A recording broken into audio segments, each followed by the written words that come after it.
Welcome, Robert. Thanks so much for coming on Moms Don't Have Time to Read Books to discuss your amazing, hugely successful, powerful book, The Prophets. Thank you so much for having me. This is such a pleasure. How are you doing with the success of this book? What do you think? Did you ever expect? Tell me about it. I did not ever expect. I actually expected um, the opposite, that people would either ignore it, find it far-fetched, be offended by the topics it broaches. Um, I did not expect the success and the acclaim that it has experienced thus far.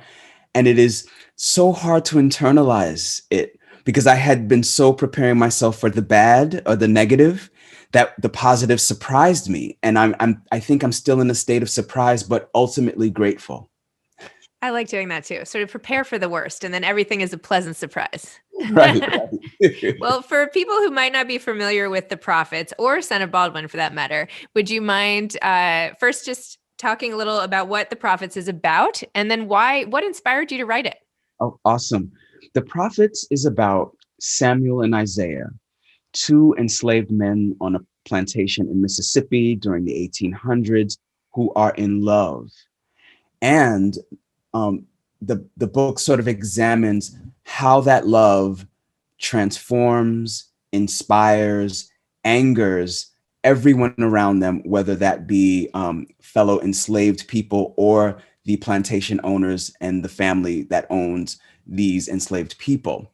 And it also, there's a thread in it that goes back to pre-colonial Africa to give us sort of a precursor to Samuel and Isaiah's love and an origin point for how long lasting and historical that sort of love is.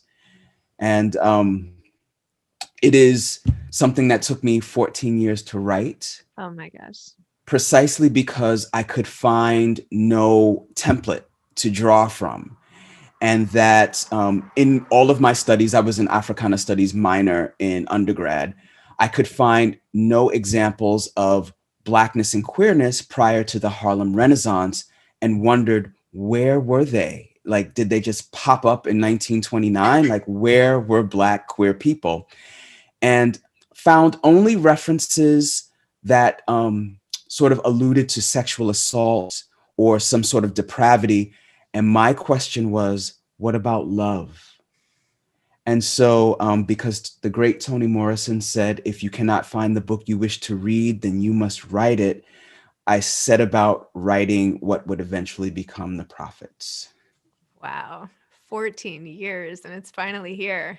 Do Yeah. you ever get tempted to go back into the file on your computer and just keep tinkering around a little bit more or You know, if it were not for my agent and my editor, my agent PJ Mark at Janklor and Nesbitt and my editor Sally Kim at Putnam, I could have tinkered with this for another 14 years. Like, the writer almost never knows when it's done. You just revise and revise and revise because that's your training, is that writing is revision. And so you will keep revising until you have written 14 years worth of books. But they stopped me and said, okay, this is done it's and time? we can move forward. Yeah. I love Sally Kim, by the way. She is like one of my all-time favorite editors and she's amazing. A dream. A Um, dream. so awesome. Um, so also Son of Baldwin, you've built this like enormous online community. And here's just a little thing about it for people who don't know, but I want to hear from you that Son of Baldwin is specifically interested in critical analysis and in leading and participating in conversations from the queer perspective, intersections of ability, age, body type, class, gender identity, sex, sexuality, and others. Of course, this is now cut off. White supremacist, capitalist patriarchy are considered. And then, of course, there's a lot more. So this is a big undertaking. Tell me about this. Well, Son of Baldwin started when I was first introduced to James Baldwin. I'm late to the game. I did not really know about James Baldwin until my freshman year of college when I was assigned an essay by him called Here Be Dragons, and was so blown away by the clarity and the brilliance and the just beauty of that essay that I devoured and sought out all sorts of works by him, and discovered that he was also Black, queer, raised in New York City, and a writer. All of the things that I am. And I adopted him immediately as my spiritual godfather. I was devastated to learn that he was dead because I was hoping to like find him and talk to him. Um, but he was dead. And I said, shoot.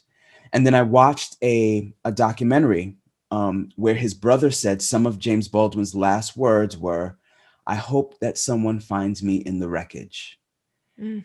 And it broke my heart because I thought, why isn't he more popular? Why aren't we discussing his works more? And this was about 2006. And I said, I know what, I'm going to start a blog, and it's going to be centered around James Baldwin and all the things he talked about politically. So in about 2007, 2008, I created the Son of Baldwin blog, moved it to Facebook in 2009, and the rest is kind of history because just by word of mouth, people started participating, and the audience just grew and grew and grew into what it is now. Wow. I read, though, James Baldwin in college, and I graduated college in 1998. Not to date myself here, but I did a whole class on African American literature, and he was prominently featured. So anyway, he's not like lost to history. Like, No, no, it was. I just was wondering why he wasn't more popular, because at the time we would talk about like Malcolm X and Martin Luther true. King Jr., and those were the big names. And I'm like, why isn't he that big? And obviously, part of that reason is because the queerness Yeah. always makes certain people uncomfortable. But lately, in the last maybe 5 to 7 years, his memory, his work has really returned to form.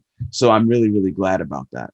Isn't it amazing? I love what you just said about sort of finding a spiritual godfather, and Mhm. that there are all these people who have come before us and who are out there now who maybe we just wouldn't have heard about or don't cross paths with, but then it somehow like validates our entire lives, whether there's something about them that's similar or a sensibility or something. And it's just like, wow, like I am not the only one like me in the world. And how amazing is that?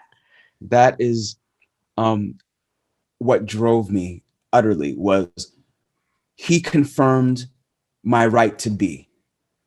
And so all I bow down to James Baldwin. I adore him still, and he has a huge influence on my thinking and my writing. So, when you were writing fiction, how did you even start to attempt this project? Because this book is amazing in that it has like different um, dialect is the wrong word, but you have like different speaking styles for different characters. You have different like first person, third person. There's like some that feels biblical. There's some parts that feel it's a lot of different tones and speakers all sort of interwoven to create this masterpiece essentially of different threads. So how did you like sit down one day and you're like, okay, yeah, I'm just gonna, I'll just start this thing. What Well, preceded it? well, I my first semester of grad school in the MFA program at Brooklyn College, Stacy DeRasmo was my fiction tutorial instructor. And she gave us a project. She said, it is your job to go out into the world and find objects a character that you're thinking about would possess. Hmm, that's so interesting. Okay. And because serendipity is real, I found a pair of shackles Hmm. in the garbage on the street in Brooklyn, Stop. Seriously? a pair of shackles. And when I lifted them up, they were heavy. And I said, oh, this person is enslaved. Oh my goodness. I am going to have to write about a Black queer character in antebellum slavery when there is no template for that. But this is my sign that I'm supposed to be doing this. So I set about sketching who the character who would have been held by these shackles was. That character eventually became Samuel, one of the main characters. So I just basically sketched out what he looked like, what he smelled like, what he liked, what he disliked, who he loved, what he thought about, all of those sorts of things to kind of build him into a person. And then I went about writing the book, which was initially going to be told solely from Samuel's point of view. But then I realized that Samuel didn't have enough information to really span the breadth of what I wanted to discuss in this book. So I said, okay, maybe Samuel and his love interest, Isaiah, will tell the story together. And then I said, no, that's still not enough. I need something broader. Then I realized the center and the heart of the story was actually that Samuel and Isaiah were in love. So that love needed witnesses. And from that epiphany, I said, okay, so now these other voices are going to need to speak, whether they affirm this love or they want to destroy it. They need to be able to tell their point of view. And then from a dream that I wrote, scribbled down some words in the middle of the night, the ancestors spoke. They said, "You do not yet know us." And I said, okay, now the ancestors want to be able to talk to me. They want to be able to talk to these characters, and they want to talk to the reader too. I have to now incorporate them in. And then they led me across the Atlantic to pre-colonial Africa to talk about the precursor to Samuel and Isaiah. And I thought, how am I going to work to get all of these disparate pieces to work cohesively? And thanks to the help of Sally Kim and PJ Mark, we were able to sort of make it congeal. Wow, that is quite a story. Oh my gosh. I can't believe you found those on the street. I mean, it almost has this Greek chorus to it, right? Have you heard that a lot? I'm sorry. No, it is totally that. It is totally has that Greek chorus. In my mind, I'm thinking of how Black women in church often sing gospel in harmony. And that is kind of how I hear the voices of those ancestral interjections, as a harmonious gospel sort of tone, but with West African tenor, if that makes any sense. And did you do any travel? Like, did you go back to anywhere to investigate in Africa or anything like that? Or? I, I had the great fortune of having visited Africa before.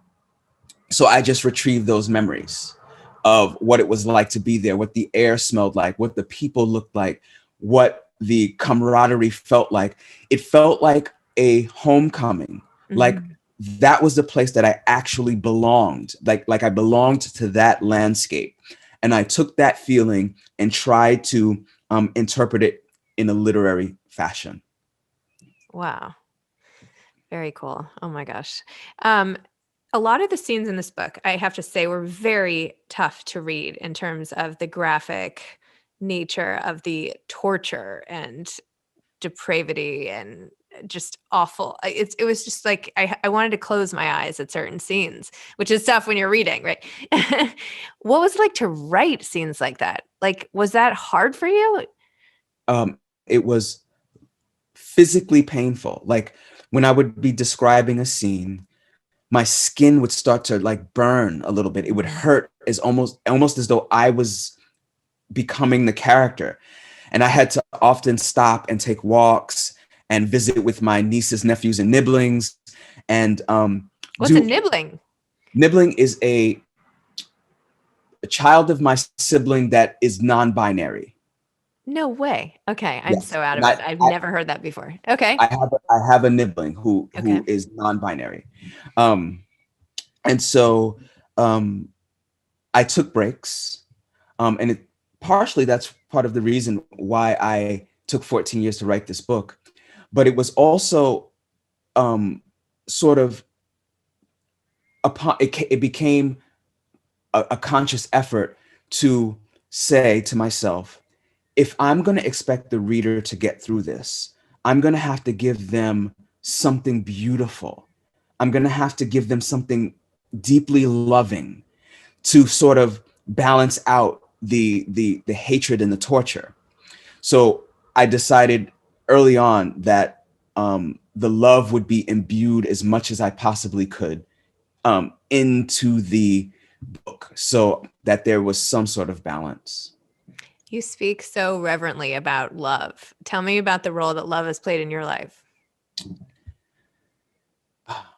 When I think about the fact that I'm here as a Black queer person, writing and reading and going to school and walking down the street and all of these things, I can't help but feel grateful to all of my ancestors who endured, because I must have been the outcome that they were hoping for.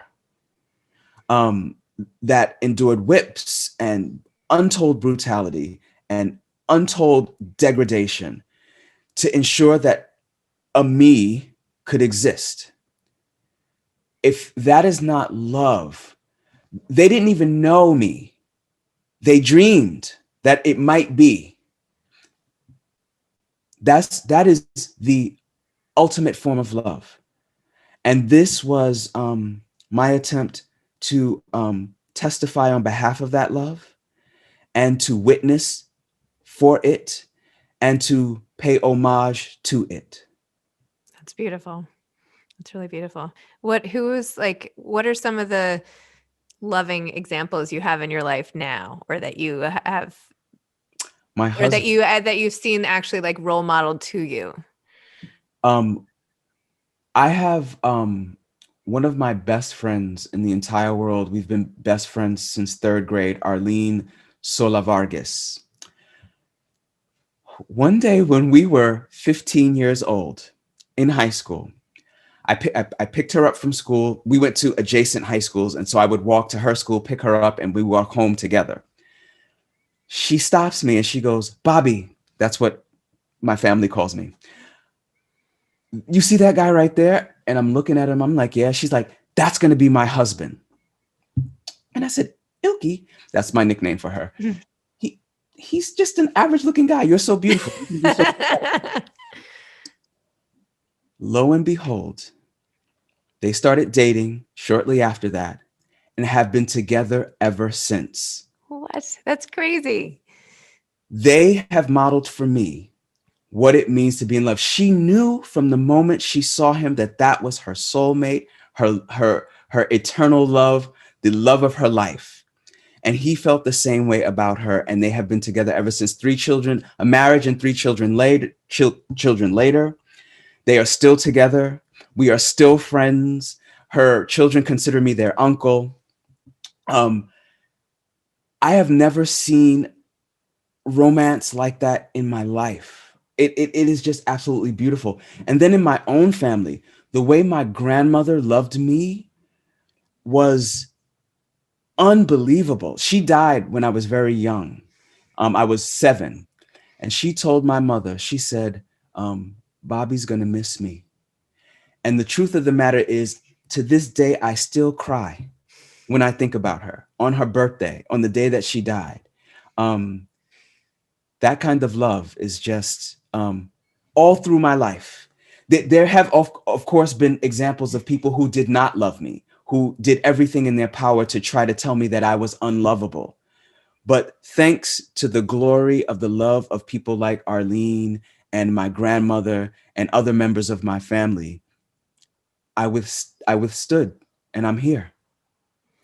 You know, it's so funny. So talking to you, you're so like kind-hearted and like peaceful seeming. And I don't know how to, I'm not explaining this very well, but like you seem gentle to me despite the brutality in the book. And then I saw the article in the Paris Review, Let It Burn, where you referenced your past article called I Don't Give a, I'll just say blank. I Don't Give a Blank about Justine Damond, which got you in heaps of trouble, apparently.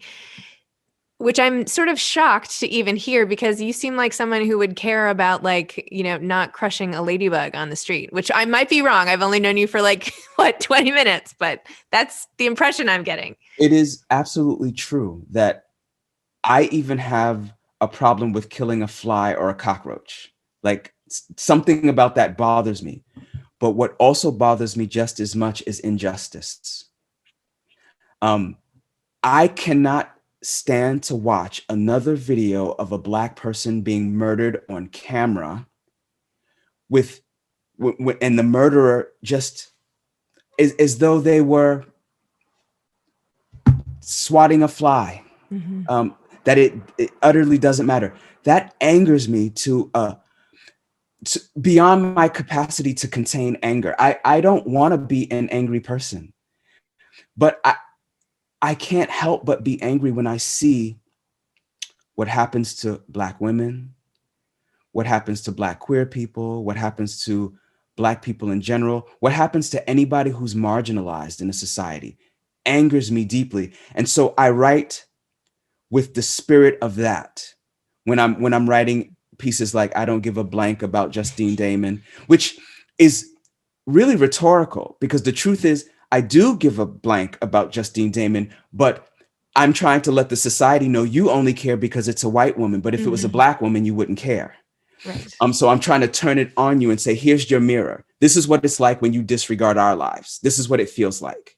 And it worked because so many white people got angry, but did not see the connection. Did not, because Americans, it's so bizarre. Americans have an inability to self-reflect. And we always think of ourselves as innocent. Hmm. And I really wish Americans would wake up from that dreaming. I really do. Because America has the potential to be a nation that's transformative and that's a model for how the world should work. And it is not, and it has not been since the beginning, because it's a nation that's origins begin with genocide and enslavement, and the degradation of women. So this is unseemly, and I really want us to grow into what it actually means to be humane. We haven't earned the right to be called human beings yet because we're so cruel to one another. Why? Why? I totally agree about the cruelty. Like, I can't understand it. And it baffles me how evil people can be. Especially, I mean, I feel things very deeply, as I'm getting the sense that you feel things very deeply. And so when someone is hurt, it hurts me, whether I know them or not or whatever. Um, and I know this is just sounds like ridiculous, but just like the ability of somebody to go out and intentionally hurt somebody, especially based on their sexuality or their race or anything. I mean, it like makes me cry. Anyway, it makes me sick to my stomach, honestly, is what it does, as it does to so many people. But anyway, it's hard to process in a way. It is very difficult, but truly, I think of myself as a nonviolent person. Hmm. I don't like engaging in violence. I was a bullied kid, and had to fight because I had no choice, because I had to fight back to defend myself. But I didn't like the feeling of hurting somebody else, Hmm. even though I felt justified because I was defending myself. I don't like it. But I also don't like to be pushed to the point at which I have to do that. Hmm. I get it. Yeah. Well, I'm sorry you've had those experiences in your life. And I'm glad that you've had people to pull you through and to show goodness to you. And so that you were able to channel all of it into art and now have it be sitting, on my desk. It's amazing, really. So, truly, congratulations. It's amazing. Thank you Do very much. you do you have any advice for aspiring authors out there? Yes. And particularly authors who are writing from sort of a marginalized existence, is everything in the world, everything in this country is probably going to tell you that your endeavors are not necessary, or that writing is a frivolous endeavor, or that art is secondary to other concerns. You will have to fight past that and all the obstacles that the society is going to put in your way for you to, for example, take care of yourself. Because I had to work 3 part-time jobs in undergrad and 2 part-time jobs in graduate school, and then still had to find the time to write as a full-time worker in the workforce. And you graduated Phi Beta Kappa. That's Yeah, like insane. You're a genius, but okay. thank you. But you must continue, because writing is one of the most valuable professions, one of the most revered and necessary art forms in existence. It is the writer who pushes the society to be better. Other artists do that as well, so I don't want to take that away from them. But the writer is, as James Baldwin said, here to disturb the peace, which is to say, disturb the status quo, so that people's lives can be easier, so that mechanisms that are here to oppress and to dehumanize are dismantled, and that we could look at each other in the face and say, even if I don't like you as a person, I don't agree with your religion or your whatever, I could still look at you in the face and say, you are a human being. So I respect you because you are here and you exist. Writers help us imagine those sorts of worlds and push us in that direction. So I tell the inspiring authors, don't give up no matter what. Listen, I'm going to be 50 years old in April, and this is my first novel. And I could have given up because all of the lists are like 20 under 20 and 30 under 30 and 40 under 40, and make me feel as though my contribution as a 50-year-old doesn't matter. So keep going. Even if you're 89 when you publish it, be 89 and publish it. Keep Okay, going. can you please publish a list somewhere of 50 under 50 or 50? It has to be a little older though, so you can be included. You should publish like amazing 50-year-old authors or 50 and 40s, or you start that, okay? So make that a thing too. Got it. Thank you. Speaking as someone in my 40s. Ooh, yeah. Anyway, all right. Well, Robert, thank you so much. Thank you for your literary contribution and for taking the time to speak to me about your life and letting me pry into your past. Zibby, this was so fantastic because you asked questions that no one else asked me. So it made me think about myself as a person and what I want philosophically to happen in the world. So thank you so much for having me, and thank you for those wonderful questions. You're so welcome. All right. Have a great day. You too. Okay. Bye-bye. Bye.